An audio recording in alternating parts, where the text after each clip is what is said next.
नमस्कार। आपका हार्दिक स्वागत है प्यारा भारत में। आज हम बात करेंगे अपने सनातन धर्म के योद्धा नागा साधुओं के बारे में। नागा साधुओं के रहस्यमयी दुनिया के बारे में।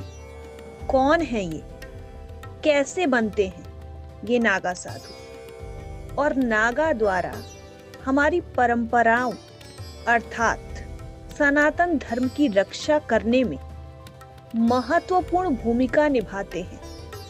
हमारे साथ अंत तक बने रहिएगा इनकी इस रहस्यमयी दुनिया से परिचित होने के लिए। नागा साधुओं का इतिहास हजारों साल पुराना है। वेद व्यास से शुरू होकर शंकराचार्य ने इस परंपरा को संगठित रूप दिया था। नागा साधुओं का जीवन त्याग और तपस्या का प्रतीक है। शंकर का जन्म 5वीं शताब्दी ईसा पूर्व में हुआ था, जब भारतीय जनमानस की दशा और दिशा बहुत बेहतर नहीं थी। भारत की धन संपदा से खिंचे तमाम आक्रमणकारी यहाँ आ रहे थे। कुछ उस खजाने को अपने साथ वापस ले गए, तो कुछ भारत की दिव्य आभा से ऐसे मोहित हुए कि यहीं बस गए। लेकिन कुल मिलाकर सामान्य शांति व्यवस्था बाधित थी। ईश्वर, धर्म, धर्मशास्त्रों को, तर्क, शस्त्र और शास्त्र सभी तरह की चुनौतियों का सामना करना पड़ रहा था।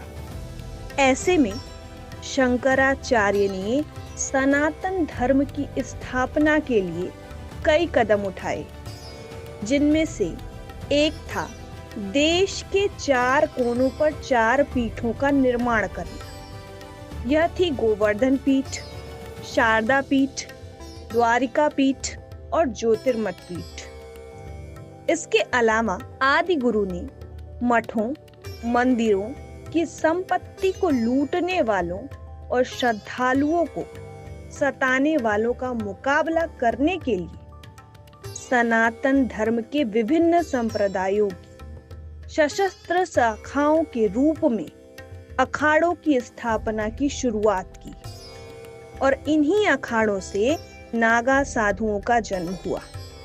आदि गुरु शंकराचार्य को लगने लगा था कि सामाजिक उथल पुथल के उस युग में केवल आध्यात्मिक शक्ति से ही इन चुनौतियों का मुकाबला करना काफी नहीं है। इन्होंने जोर दिया कि युवा साधु की कुशलता हासिल करे।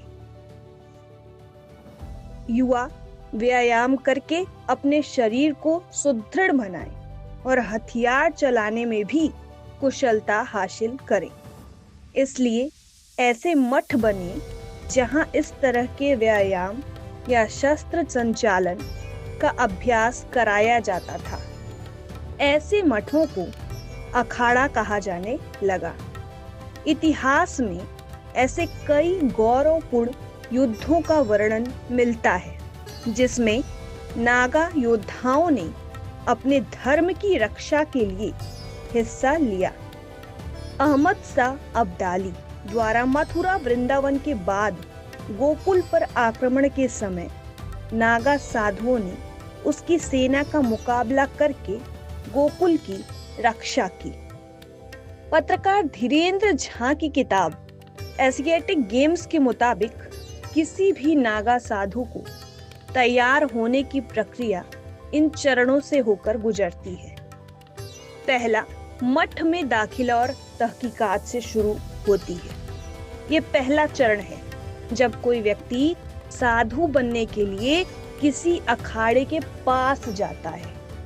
अखाड़ा अपने स्तर पर पहले उस व्यक्ति के बारे में पड़ताल करता है। पड़ताल इस बात की कि आखिर वो संन्यास क्यों लेना चाह रहा है। परिवार के बारे में पता किया जाता है। सब स्तरों पर संतुष्ट होने के बाद उस व्यक्ति को अखाड़े में दाखिला दिया जाता है। इसके बाद उसे ब्रह्मचर्य की शिक्षा दी जाती है। ब्रह्मचर्य व्रत सीखने में 12 साल तक का समय लग सकता है।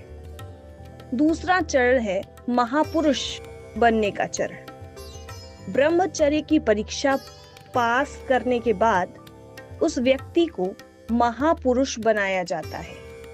वह शिव, विष्णु, गणेश, शक्ति और सूर्य को गुरु मानकर भस्म, लंगोटी, जनेऊ और रुद्राक्ष धारण करता है।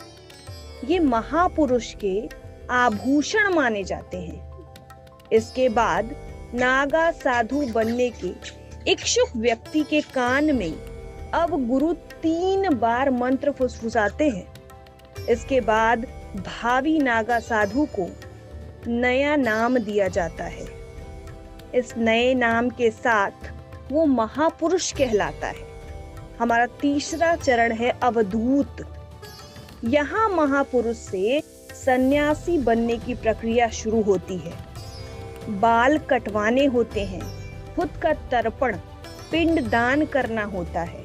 यानी इसके बाद संसार और परिवार के लिए वह व्यक्ति मृत हो जाता है। उसका अब एक ही उद्देश्य रहता है, धर्म की रक्षा। महापुरुष को नग्न अवतार में कुछ कदम उत्तर दिशा की ओर चलने को कहा जाता है। फिर गुरु वापस बुला लेते हैं। ये सांकेतिक कदम हिमालय की यात्रा को दर्शाते हैं।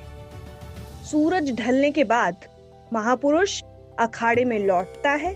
यहाँ 4 कोनों में 4 चिताएं जल रही होती हैं। इन्हीं चिताओं की आग में मुख्य यज्ञ शुरू होता है। इस समय ऋग्वेद के पुरुष सूक्त का उच्चारण किया जाता है। संतों के मुताबिक इस सूक्त को हिंदुओं के अंतिम संस्कार के समय गाया जाता है, क्योंकि माना जाता है कि महापुरुष ने खुद का अंतिम संस्कार कर लिया है। अब वो दुनिया के लिए मर चुका है, यानी अब वह संसार में सन्यासी बनने के लिए तैयार है। हमारा अंतिम चरण होता है लिंग भंग का। नागा साधु बनने का आखिरी और सबसे मुश्किल चरण कीर्ति स्तंभ अखाड़े के बीचों बीच एक लंबा खंभा होता है। सन्यासी 4 श्री महंतों के साथ कीर्ति स्तंभ के सामने पहुंचता है। यहाँ एक आचार्य जल का लोटा लिए खड़ा रहते हैं। आचार्य सन्यासी के ऊपर जल चढ़ाते हैं और फिर उसका टांग तोड़ संस्कार किया जाता है। ऐसा माना जाता है कि टांग तोड़ संस्कार में सन्यासी के लिंग के बीच की खाल झिल्ली को तोड़ दिया जाता है। इसके बाद उसके अंतर की काम वासना सब समाप्त हो जाती है। लिंग भंग के बाद नागा साधु बनने की प्रक्रिया पूरी हो जाती है। संसार प्रसिद्ध महाराणा प्रताप ने जब मुगलों के खिलाफ युद्ध छेड़ा था तो उन्हें नागा साधुओं का साथ मिला। इसीलिए हम कह सकते हैं कि नागा साधुओं ने हमारी परंपराओं को बचाने में अपना महत्वपूर्ण योगदान दिया। जब उन्हें नागा साधुओं का साथ मिला तो उसके बाद मुगलों के छक्के छूट गए। राजस्थान में पंचमहुआ इलाके में छापली तालाब व राणा कड़ा घाट के बीच में हुए युद्ध में वहां मारे गए नागा साधुओं की समाधियां आज भी देखी जाती हैं। औरंगजेब ने जब बनारस के विश्वनाथ मंदिर पर हमला किया तो महानिर्माणी 10 नामी अखाड़े के सन्यासी रक्षा के लिए सामने आए। संघर्ष इतना विकट रहा कि औरंगजेब को मंदिर नष्ट करने का स्वप्न छोड़ना पड़ा। मुगल सेना को आंशिक सफलता ही मिल पाई। इन्हीं साधुओं ने वाराणसी शहर की भी रक्षा की। बंगाल में अत्याचारियों के खिलाफ सन्यासी युद्ध को बहुत प्रसिद्ध है, जिस पर बंकिम चंद्र चटर्जी ने अपनी किताब आनंद मठ लिखी। इसी किताब का गीत वंदे मातरम आज भी हमारा राष्ट्रीय गीत है।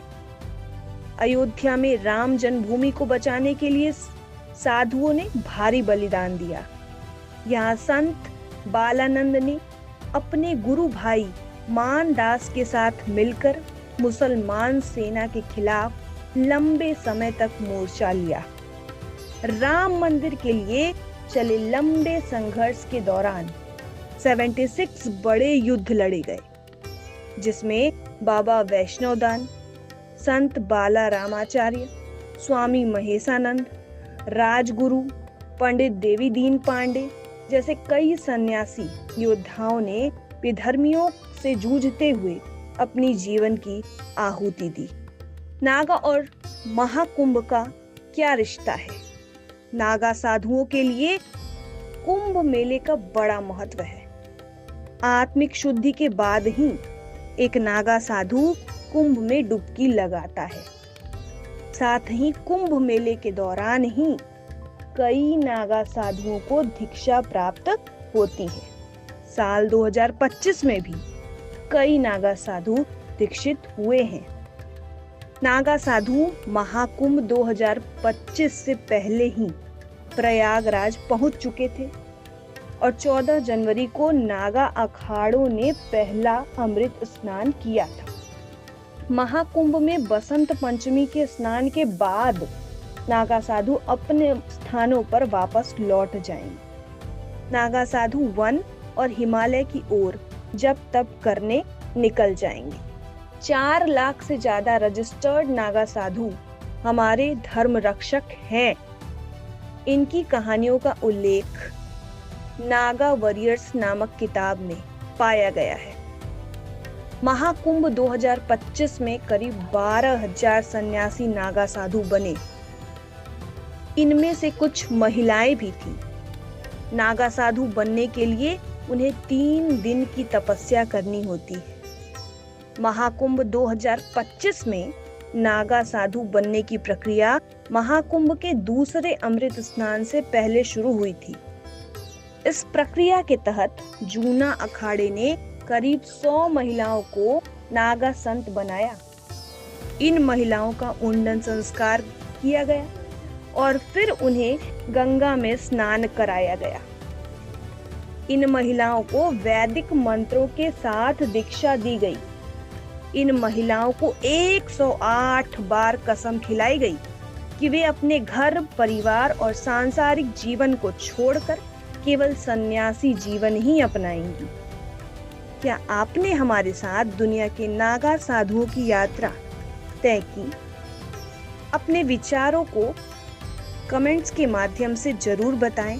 साथ ही लाइक, शेयर और सब्सक्राइब करना ना भूलें। सनातन धर्म के रोचक तथ्यों को जानने के लिए हमारे साथ जुड़े रहें।